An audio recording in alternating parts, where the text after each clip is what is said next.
Hi everyone. I just wanted to go through our assignment for this week so that you know exactly what to do on it if you missed our meeting or if you forgot and are coming back here to take a look. So the formatting is similar to last week's assignments. I'm going to try to keep it pretty much the same so that we constantly are, getting used to this new formatting and you all know what to expect. So if you're watching this video, you already clicked here. And second thing I want you to do is review the essay instructions PowerPoint.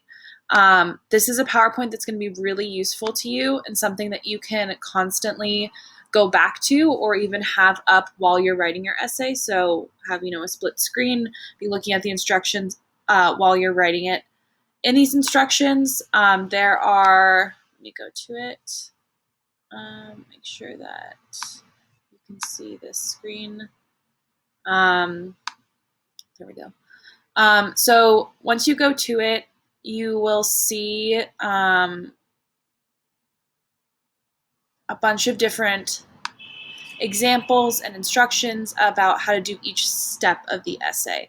So you already should have your introduction paragraph written, and if you turned it in, I gave you feedback on it. So please make sure you do look over that and adjust your essay with that feedback. Here it goes over what a thesis statement is, examples of thesis statements, specific examples of thesis statements, as well as your introduction, your hook sentence. Again, examples of hook sentences, but these are not ones that you would be able to use. These are on a separate topic. So this is just to give you an idea of what your hook would look like, but it needs to be on the topic of the Civil War, not about westward expansion. So again, I should not see any of these hook statements on your thesis, on your introduction paragraph. That would not make sense because you are writing about the Civil War. Background and historical significance. So this is a really important part where we kind of zoom out on your essay and really look at it from the point of view of why is what you're writing about important, and why are these things important to discuss in the grand scheme of the history that we're talking about. So, why is the Civil War still important today? Why is the history of slavery in America important? What are some, previous ideas we've learned about in terms of these enslaved people and how they've resisted their enslavement? All those different things you can bring up to kind of make your reader know that what you're talking about is really important, both in the past and also currently. Okay, so body paragraphs, this is going to be what we're writing new today, and goes through all of that, as well as an example body paragraph, and explains how you introduce your topic, how you ensure your evidence is supporting what you're saying, gives you examples of MLA citations. So I will want you to all cite an MLA. This gives you specific examples from sources that are on your essay sources.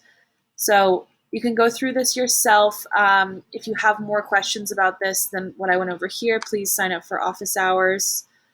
And let me go back to the document. Okay, so again, I want you to go through and review the essay instructions. And then what you're going to do is edit and rewrite your introduction paragraph. So before spring break, you turned in your introduction paragraph as your week 1 assignment. So I want you to go back to that document in Google Classroom. I returned them all to you and review my feedback. And if you have not yet completed it, you can just start here, but the instructions from the week 1 assignment are a little bit more in depth. They have a little bit more information on them than what's here, so you may want to go back and look those over. So this again goes over your hook, background information, and 3 options for your thesis statement.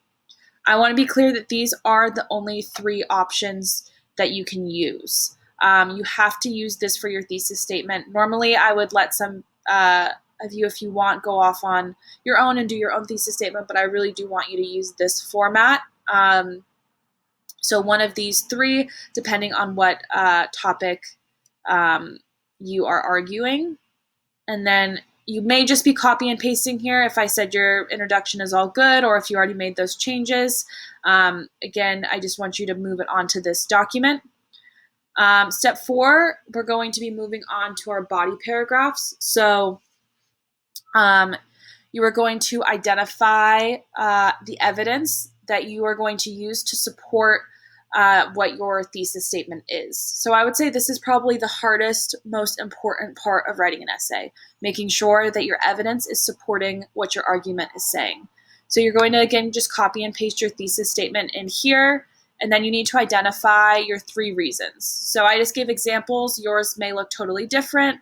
So say your first reason is Uncle Tom's Cabin. Then you're going to find 2 pieces of evidence to support why Uncle Tom's Cabin helped or acted as a cause of the war. To be able to find this evidence, you're going to go to essay sources to gather the evidence. So let me show you that. Just loading.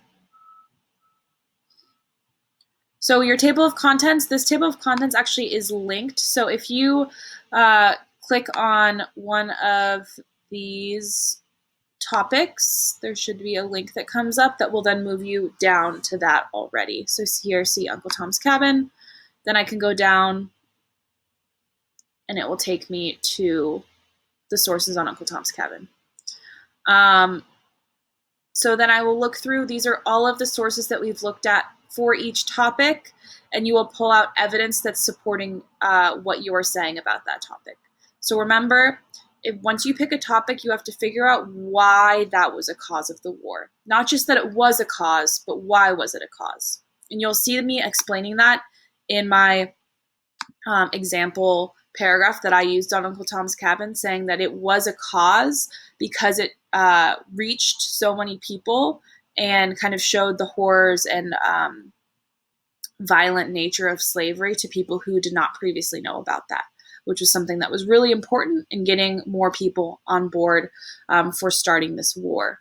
So those are your essay sources. And again, you're going to go through and find at least 2 examples, 2 pieces of evidence that support each topic. And not just random ones that are supporting the topic, ones that are actually supporting the reasons you are saying why that topic is important.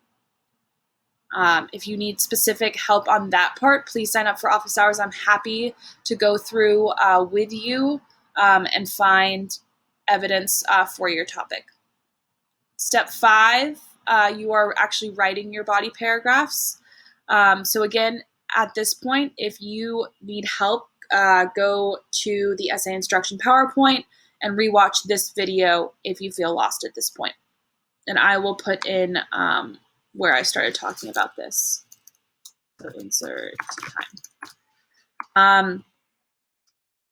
So for the first body paragraph, all 3 of them are going to be a similar format, just about different reasons. So you already have found your evidence. So what you just need to do is introduce what your topic is about. So my first argument is I will argue this topic supports my argument because, again, giving your reason why this topic was a cause of the war. Okay, not just saying I will be first talking about Uncle Tom's Cabin, saying Uncle Tom's Cabin was a cause of the war because it introduced a lot of people to this violent nature of slavery and people impacted by it. And then you will put in your evidence, make sure, again, you cite it, and an explanation of that evidence. So why does that evidence support the ideas that I'm explaining in my topic sentence? And same thing for the second piece of evidence and explanation, and then your concluding sentence. This concluding sentence might be 2 sentences because you want to both conclude what you're talking about and then also transition into the next body paragraph. So On my example paragraph, which I'll go back to for a second, here, I said, this support of abolition angered many Southerners and pushed the United States closer to civil war. Another event that influenced the outbreak of the war was the decisions made during the Dred Scott case. So there you can see I'm both concluding my paragraph and also transitioning to the next one, something that's going to be very important in essay writing that's slightly different from when you're writing a CER or something like that. And so again, the same thing for body paragraph 2 and 3. And then for step 6, you're going to kind of put it all together. So you're going to take it out from the graphic organizer and put it into an essay format. This formatting is really important. It needs to be 12-point font, Times New Roman, double spaced. If you do not know how to double space, up here you have the different ways that you can align your page. This right here is line spacing, and you can just go down and select double. Times New Roman is in your fonts, and 12-point font is right next to that. And so that is how I want you to format it. This you can just erase and type over with your own paragraphs that are copy and pasted from the graphic organizer. When you copy and paste them in, they probably will not be formatted correctly, so please do make sure that you fix that formatting. And then this is just part of the rubric for your final essay. This will be kind of the rough draft rubric, so make sure you check over everything. You should be using at least 4 separate sources and making sure your reasoning is supporting your evidence and supporting what your topic sentence is about. And then same thing as last time, just a reflection so I know how everything is going for you. On a scale of 1 to 10, how difficult was this assignment to follow and complete? So 1, it was really easy. 10, it was the hardest thing you've ever done. And then where do you still need support? Office hours are linked here. They're also linked at the top, right up here. So please, if you do need extra help, sign up. We only have office hours on Thursday this week. Remember, this is your rough draft, but it's going to be so beneficial for you to put in the work here, because then when we get to your final draft next week, you will just be able to take my feedback and apply that. And it'll be not too much work, hopefully. Okay. So this is this assignment. If you have more questions about this, please sign up for office hours. I hope this helped you understand it a little bit better.